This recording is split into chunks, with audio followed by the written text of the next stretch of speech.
it's Iain from RTO here. Hope you're all well and welcome to another live ranking show. Today we're going to be looking at the mighty Iron Maiden. I've been a fan from day one. I remember them back in the early days, so I've been an avid fan since 1980, whenever it was. We got 13 live albums to have a look at.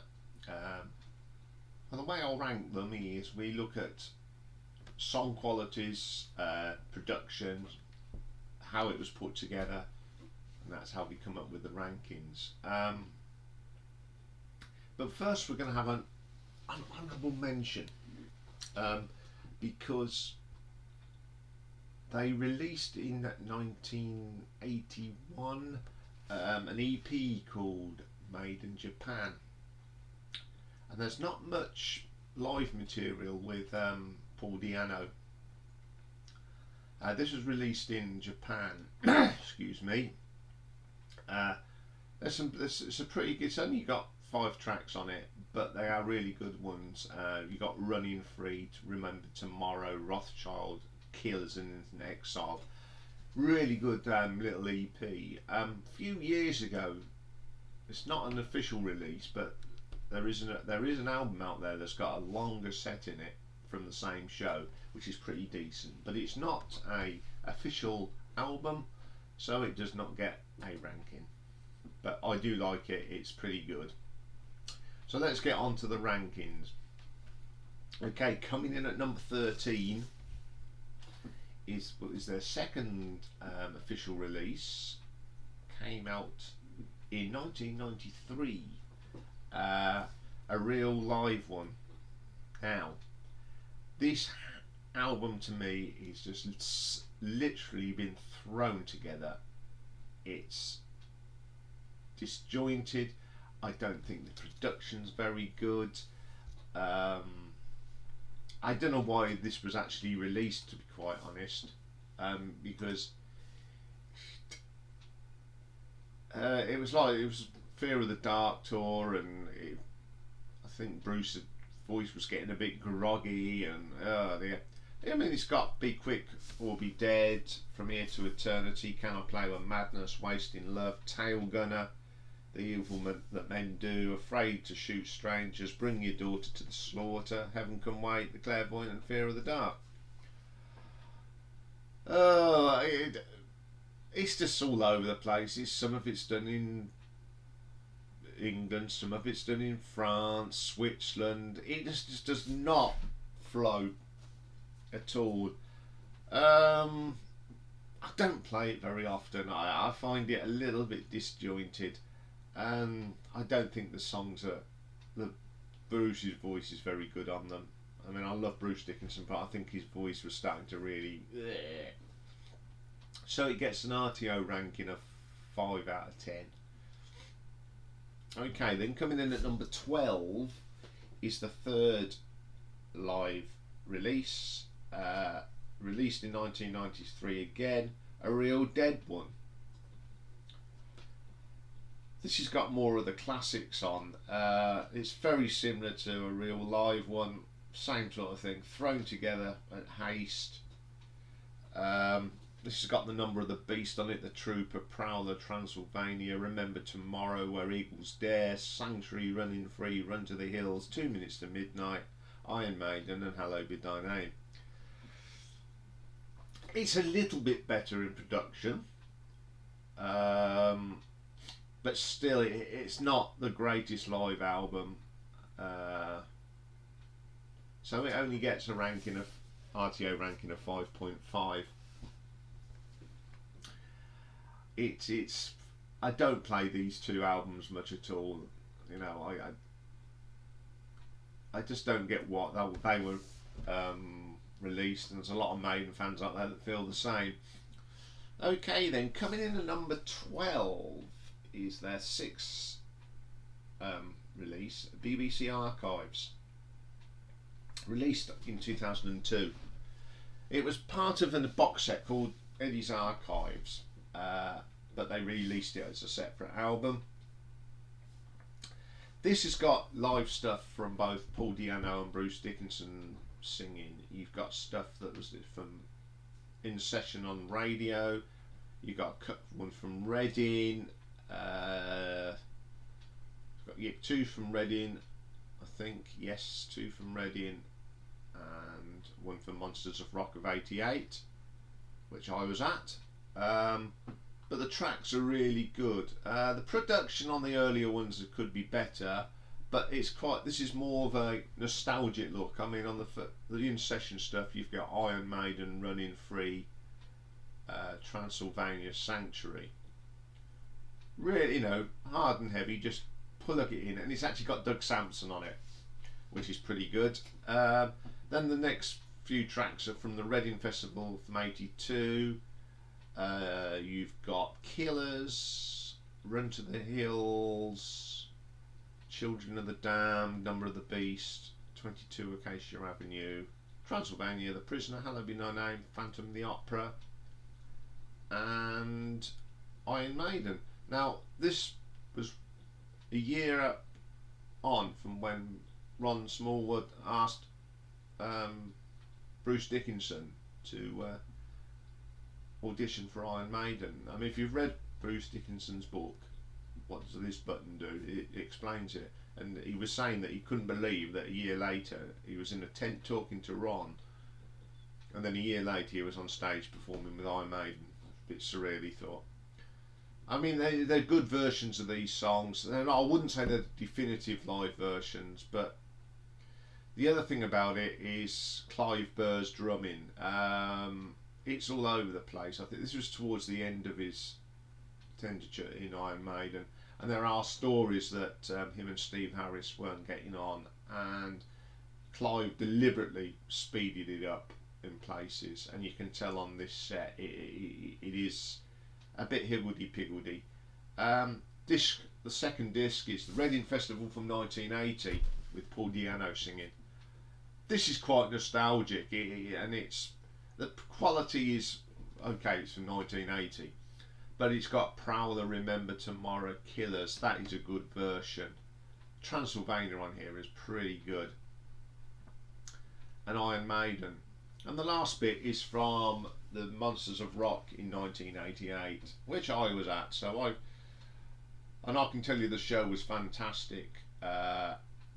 Opened up with Moonchild, Rothschild in Infinite Dreams, The Trooper, Seventh Son of a Seventh Son, The Number of the Beast, Hallowed Be Thy Name, and Iron Maiden. The trouble with this is, because where it is in Donington, the shape, the sound does get lost a little bit, even when you're there. And that's the trouble when you record stuff from open air shows. The sound can be a little bit, it depends what direction the wind's in as well. But on the whole, it's a pretty good little nostalgic look back at Iron Maiden, and I give it an RTO ranking of 6 out of 10. Okay, moving on. Coming in at number 10 is the 9th live outing of Iron Maiden, Flight 666. This came out on DVD and a documentary film, and it's about the first leg of the Somewhere Back in Time tour. Released in 2009, I think. If I'm wrong, I do apologise. This is where Bruce flew them around in Ed Force One, which had the call sign of 666. Now, this is basically the classic stuff, and I do love this period of Iron Maiden, but there are so many albums with this set on now. It does get, I'm afraid, it does get a little bit monotonous. There's some great versions of the classics on here. We've got The Speech. Aces High is great on here. 2 Minutes to Midnight, the version of Revelations on here is superb. Again, The Trooper, that always sounds good regardless of where it's recorded. Wasted Years. I don't know if I like that version as much as I like others. Number of the Beast sounds good. Can I Play With Madness? I've never been a fan of this song live because they can't produce that, the vocals on it. It doesn't sound brilliant. Then we get Rhyme of the Ancient Mariner, really good version of that.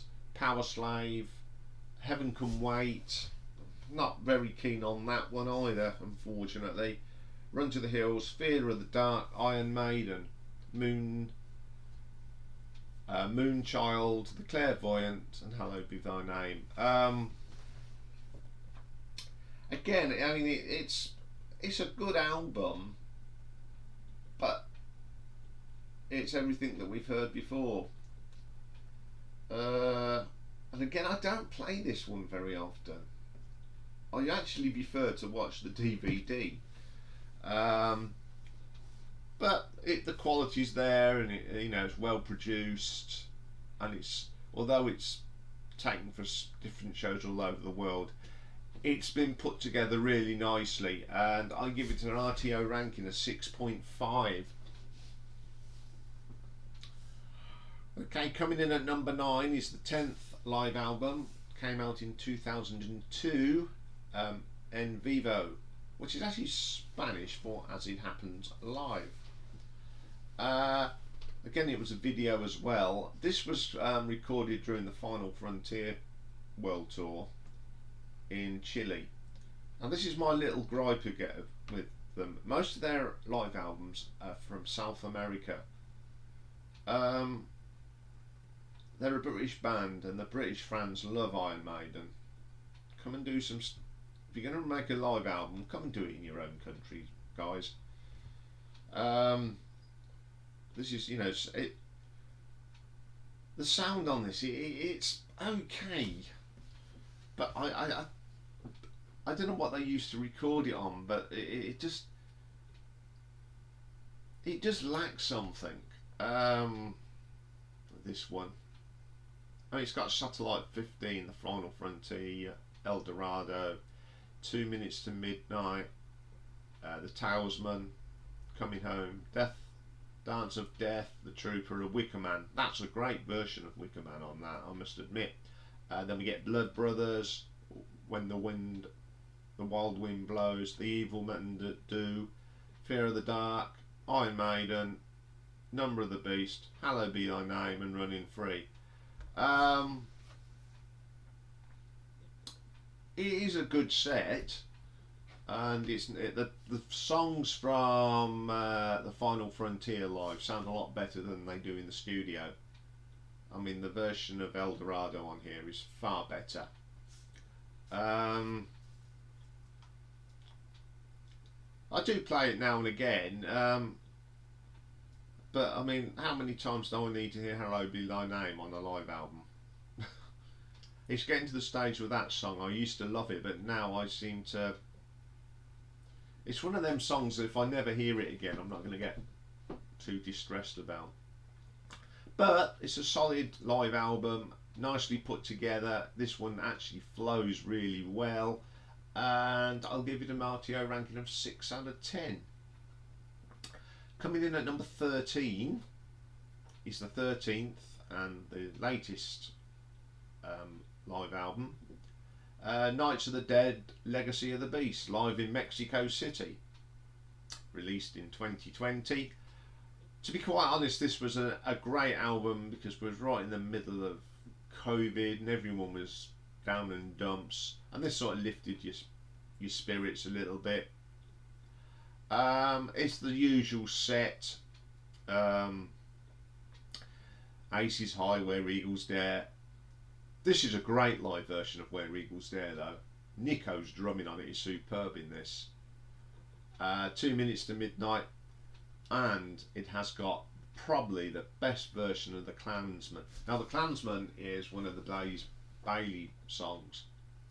I always thought it was a good song, even with Blaze singing on it, and hearing Bruce sing it, it's far better, and it's a terrific song, and it's one of them little gems of Iron Maiden that people forget, and this version on this album is truly brilliant. Then we get The Trooper, Revelations, the greater good of God, That's a pretty good version. The Wicker Man's on there again. And then we get another track from the Blaze Days, Sign of the Cross. Again, this is probably the best version of this song on recording. It is terrific. It was a great song, and Bruce makes it a fantastic song. And then we hear Flight of Icarus, and they haven't played that for a long time, and I love that song, and it's a really good version. Fear of the Dark, staple part of Iron Maiden now, and it is a great classic. Number of the Beast, Iron Maiden, The Evil That Men Do, Hallowed Be Thy Name, and Run to the Hills. It's a good album, it's well produced, a lot of thought went into this one. I think that had a lot to do with how when it was released. I think they wanted the band wanted to give the fans something special because obviously they're not touring, and they delivered the goods. So it gets a RTO ranking of 6.2. Okay, then coming in at number 7 is their 5th live album from 2002, Rock in Rio. Second time they'd played in Rio. This was from the Brave New World tour, so it's the reunion tour. This is a good album because it is a little bit different. It hasn't got the usual suspects on it, which I love. We've got Arthur's Farewell intro, The Wicker Man, Ghost of the Navigator, great song. Brave New World, another terrific song from the album. Rothschild, 2 Minutes to Midnight, Blood Brothers, Sign of the Cross again, really good version. The Mercenary, superb version of that. The Trooper. Then we get the Dream of Mirrors, which I love. Klansman, again a great version. Evil That Men Do, again. Fear of the Dark, and then we go into the usual suspects. Iron Maiden, Number of the Beast, Hallowed Be Thy Name. Sanctuary. It's nice to see that out on the set list again because I love that. And Run to the Hills. Again, a really good album. A better variety of tracks. I do like there when they've actually out on tour promoting an album, live albums, than the let's just play all the hits albums. So this one actually gets a RTO ranking of 6.5. It is really, really good. Got something in my tooth. That's better. Coming in at number 6 is the 4th live album from 1993, Live at Donington. Again, this is a really good album. It's the one that promoted the Fear of the Dark album. Opens up with the brilliant Be Quick Be Dead. Love that song. We got Number of the Beast, Rothschild, Here from Eternity, really good version. Can I Play One Madness? Just doesn't work on live, I don't think. Wasting Love, it's not too bad. Tail Gunner, this is the best version of Tail Gunner I've heard. It's the definitive version. Evil That Men Do, usual sort of thing. Afraid to Shoot Strangers, great version of that. Fear of the Dark. Bring Your Daughter to the Slaughter. Okay, it's their only #1 hit single, and it's actually a Bruce Dickinson song that Steve Harris poached.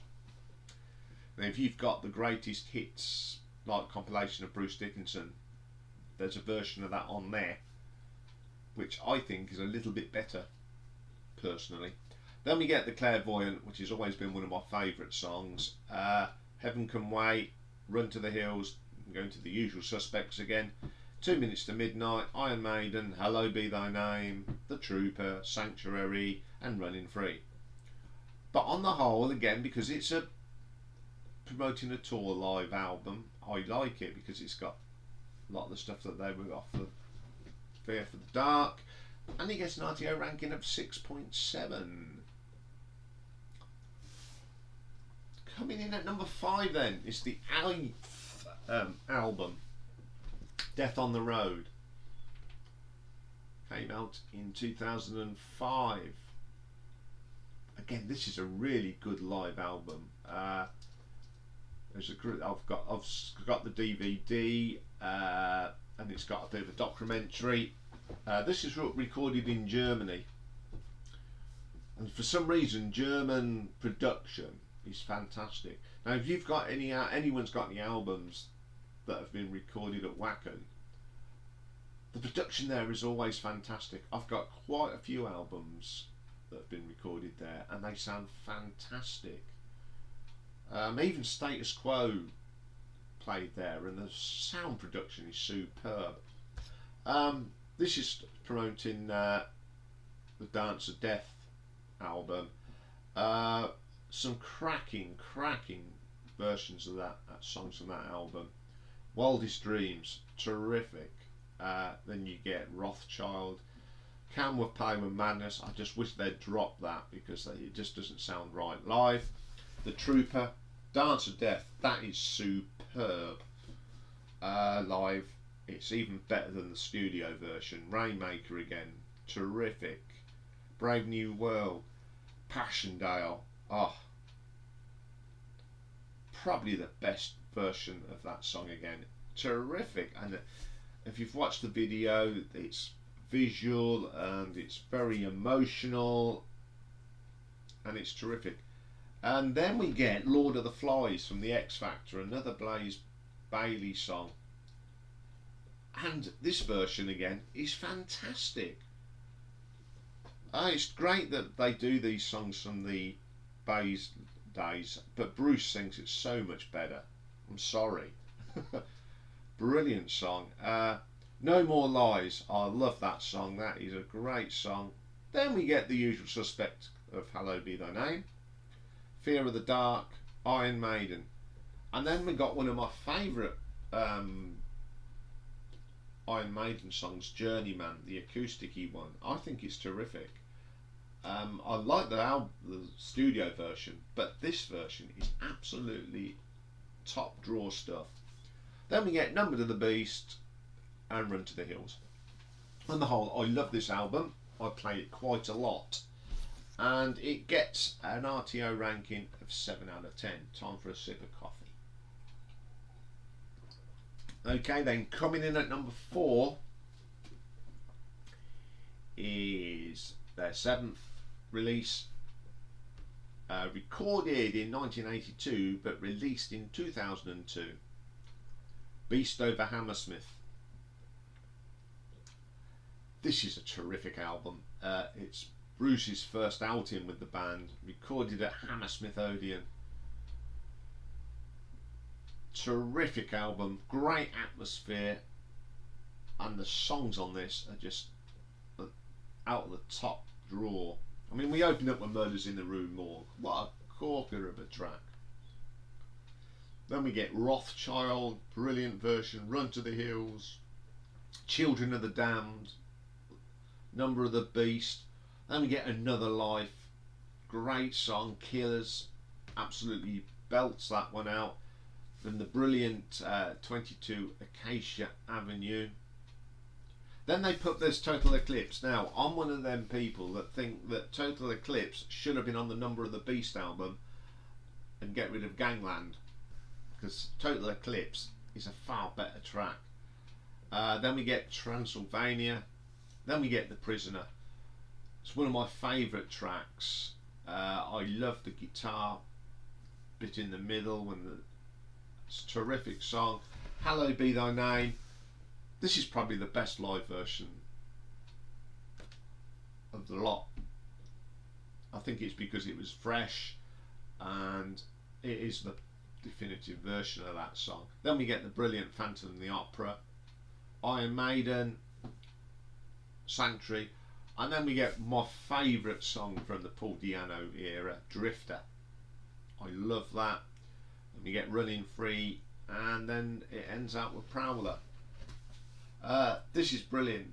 Clive Burr's drumming's a lot better than it was on the Archives from Reading. He's brilliant on this. The sound is fantastic considering it was recorded in 1982. Obviously it's been remastered and jiggled about, but I'd say it's one of the definitive live albums from Iron Maiden, and it gets a RTO ranking of 7.5. Okay then, coming in at number 3 is the 12th live album. Came out in 2017, and it's the Book of Souls live chapter. Again, this is quality. This is quality. The production on it is superb. It's recorded from all over the world, but the way they put it together,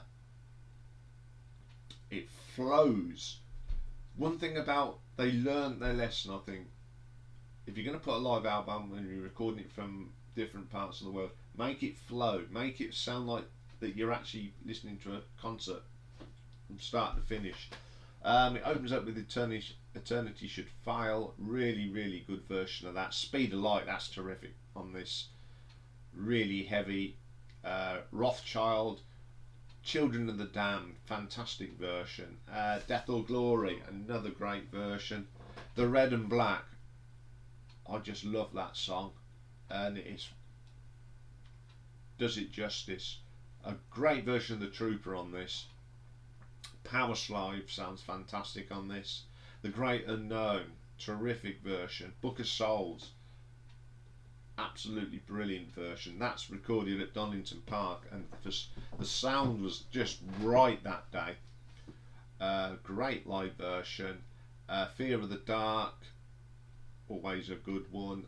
Number of the Beast, brilliant. Then Blood Brothers, that was at Donington, and the crowd was singing that with heart and soul. Wasted Years, pretty good.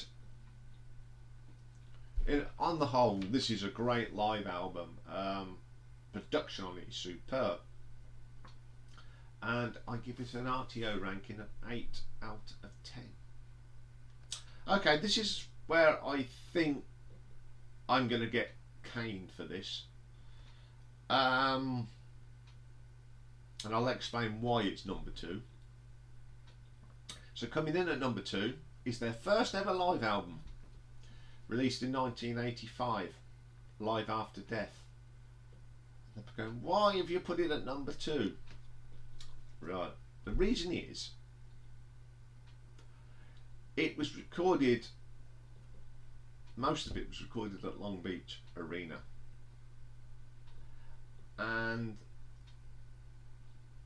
although it sounds great, I think it sounds a little tinny.